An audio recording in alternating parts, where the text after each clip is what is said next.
Now, let's talk about Tia, the woman caught in the middle, trying to keep her grace in a situation that rarely gave her peace.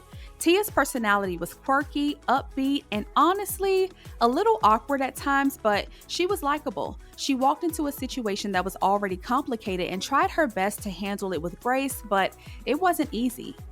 Tia struggled with Robert and Neese's co parenting dynamic, especially because the boundaries were basically non existent. Neesee was always around, and Robert didn't do a really great job of establishing limits, even though he was now building a life with Tia. It also seemed like Tia felt intimidated by the fact that Neesee had a child with Robert and she didn't. And while she never directly said it, there were moments where that insecurity slipped through. Still, Tia made an effort to remind Neesee that she was the new woman in Robert's life. It wasn't necessarily malicious, but it felt like she was trying to hold her ground in a situation that she never really had control.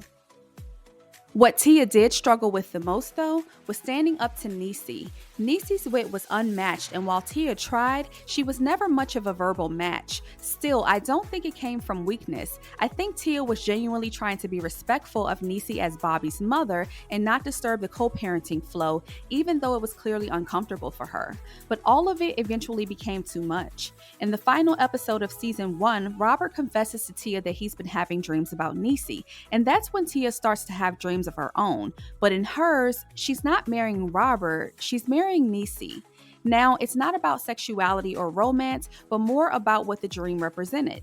Tia interpreted it to mean that marrying Robert also meant marrying his past, his ex, his whole situation. She wakes up to find Neesee already in the house cooking. She sees her at Robert's job. She sees her at her own job, Bobby's school, where Tia teaches. Neesee is everywhere, and Tia finally has to ask herself, do I want this life? Season 1 ends with Tia walking out of Robert's house, telling him they may need some space, and honestly, I don't blame her. Why are you so worked up over a dream, baby? Because it's not a dream. It's reality. I marry you. I marry Neesee. I guess that makes sense because it feels like I've been dating her for the past year and a half. I go to school, she's there. I come home, she's here. I go to your office, she's there. And now we go to sleep and boom, there she is, right in our bed. Tia, I don't enjoy having Neesee around all the time. But Neesee and I have a son together. I know. And I love him. But I guess I didn't realize how much his mother was going to be a part of our lives.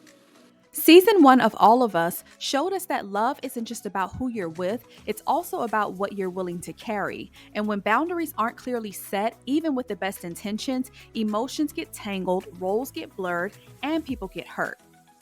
One thing I've noticed with these types of dynamics is that viewers often side with whoever feels most relatable to them.